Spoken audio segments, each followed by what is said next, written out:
Hello everyone, आज आपण इथे ब्रेकफास्ट रेसिपी बनवणार आहोत। आपण इथे चवळीच्या उकडलेल्या चवळीपासून खूप छान मस्त आणि खमंग अशी रेसिपी बनवणार आहोत। तर खूप सिंपल रेसिपी आहे आणि कमी वेळात होणारी रेसिपी आहे। तर चला तर मग आपण आपल्या रेसिपीला सुरुवात करूया। सुरुवातीला आपण इथे काही मसाला बनवून घेणार आहोत।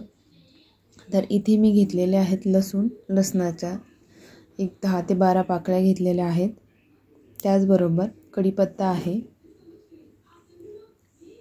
थोडीशी कोथिंबीर आपण याच्यात ॲड करणार आहोत आणि त्यानंतर 1 चमचा जिरे।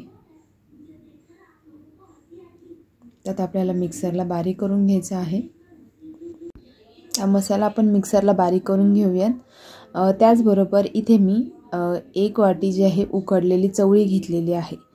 तर आता ह्या चवळीला आपल्याला काय करायचं आहे, ग्लासाच्या साहाय्याने स्मॅश करून घ्यायचं आहे। जर तुमच्याकडे स्मॅशर असेल तर तुम्ही त्याने करू शकता, ग्लासानेही खूप फास्ट होतं। चवळी छान अशी म्हणजे खूप अशी पण बॉईल नाही करायची आहे की त्याचं पूर्ण पाणी होईल। तर छान अशी आपल्याला एकदम मीडियममध्ये त्याला बॉईल करून घ्यायचं आहे, जे आपल्या म्हणजे दोन्ही बोटामध्ये चवळी पकडली तर ती आपल्याला चुरगळता येईल अशा पद्धतीने। तर आता इथे चवळी ग्लासाच्या साहाय्याने पूर्ण मी चुरून घेतलेली आहे। त्याच्यामध्ये मी 1 वाटी कांदा ॲड केलेला आहे आणि जो आपण मसाला घेतलेला होता तो बारीक केलेला मसाला मी मिक्स केलेला आहे। तिखटसाठी लाल मिरचीचा वापर केलेला आहे, चवीनुसार मीठ आणि 1 चमचा हळद ह्याच्यात मिक्स केलेली आहे। आता हा मसाला पूर्ण आपण मिक्स करून घेऊयात। चवळीमध्ये हा पूर्ण मसाला आपल्याला मिक्स करून घ्यायचा आहे, एकजीव करून घ्यायचा आहे। आणि आता ह्या मिक्स केलेला मसाला, आता आपला पूर्ण मसाला रेडी झालेला आहे चवळीचा, बघू शकता तुम्ही। तर आता आपण ह्याच्यामध्ये घेणार आहोत ज्वारीचं पीठ। तर इथे मी 1 वाटी ज्वारीचं पीठ घेतलेलं आहे। या वाटीच्या साहाय्याने मी 1 वाटी ज्वारीचं पीठ घेतलेलं आहे। तर आपण थोडं थोडं करून त्यात मिक्स करूया। याच्यामध्ये आपल्याला लगेच पाणी ॲड नाही करायचं आहे, कारण चवळीला उकडल्यामुळे ऑलरेडी पाणी असतं। त्यामुळे पहिल्यांदा पीठ त्याच्यात मिक्स करून घ्यायचं आहे आणि मग वरून आपल्याला पाण्याचा यूज करायचा आहे, बघू शकता। आता राहिलेलं सगळं पीठ मी याच्यामध्ये मिक्स करते आणि मग आपण ह्याच्यामध्ये थोडं थोडं करून पाणी ॲड करायचं आहे। तर तुम्ही इथे ज्वारीच्या पिठासोबत गव्हाच्या पिठाचाही वापर करू शकता। तर इथे मी मसाल्याचं जे पाणी आहे ते घेतलेलं आहे। आपण याला छान असं मिक्स करून घेऊयात। थोडं थोडं ॲड केल्याने काय होईल की आपलं पीठ जे आहे खूप पातळ नाही होणार। तर आता इथे आपलं जे आहे पीठ मळून झालेलं आहे, बघू शकता तुम्ही। खूप छान पद्धतीने असं मळून झालेलं आहे। तर आज आपण या पिठापासूनचे थालीपीठ बनवणार आहोत। खूप छान आणि टेस्टी लागतात, कारण याच्यामध्ये आपण चवळी मिक्स केलेली आहे, त्यामुळे ह्याला खूप वेगळ्या प्रकारची चव येते। तुम्ही पण नक्की ट्राय करा। आपण एक आता 5 मिनिटांसाठी पीठ ठेवून देऊयात आणि मग आपण थालीपीठ बनवायला सुरुवात करूया।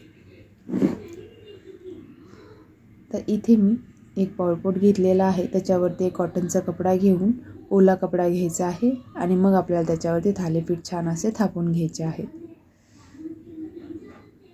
त्याच्यामध्ये थोडंसं पाणी मिक्स करायचं आहे आपल्याला। कपड्याला पूर्ण एक तर तुम्ही कपडा ओला करून घेतल्यानंतर परत त्याच्यावरती पाणी टाकून त्याच्यावरती आपल्याला थालीपीठ थापून घ्यायचं आहे, जेणेकरून ते कपड्याला चिटकणार नाही आणि आपल्याला तव्यावरती इझिली त्याला टाकता येईल। तुम्ही प्रवासामध्ये किंवा बाहेर कुठे जाणार असेल तर ट्रॅव्हलिंगमध्ये हे खाऊ शकता, खाण्यासाठी बनवून घेऊ जाऊ शकता। खूप छान आणि खमंग लागतात। तुम्ही दह्यासोबत खाऊ शकता किंवा असेच खाऊ शकतात, खूप छान लागतात। मुलांना तुम्ही नाश्त्यासाठी अशी रेसिपी बनवून देऊ शकता। खूप सिंपल रेसिपी आहे आणि खायलाही तेवढीच चविष्ट लागते, बघू शकता तुम्ही। अशा प्रकारे तुम्ही कडधान्यांचे असे थालीपीठ बनवू शकता। मुलं खूप आवडीने खातील, कारण ह्याची चव खूप छान लागते। तर आपलं इथं थालीपीठ बनवून झालेलं आहे। तर त्याला आपण तव्याला थोडंसं तेल लावून घेऊया। तवाही आपला गरम झालेला आहे आणि त्याच्यावरती हळूच आपण त्याला टाकून घेऊयात,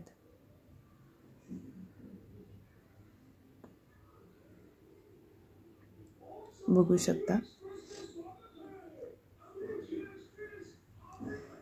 तर याला आपल्याला वरची बाजू सुकल्यानंतर मग तेल लावून घ्यायचं आहे आणि मग त्याला पलटायचं आहे. तर अशा पद्धतीने आपण सगळे थालीपीठ करून घेऊयात.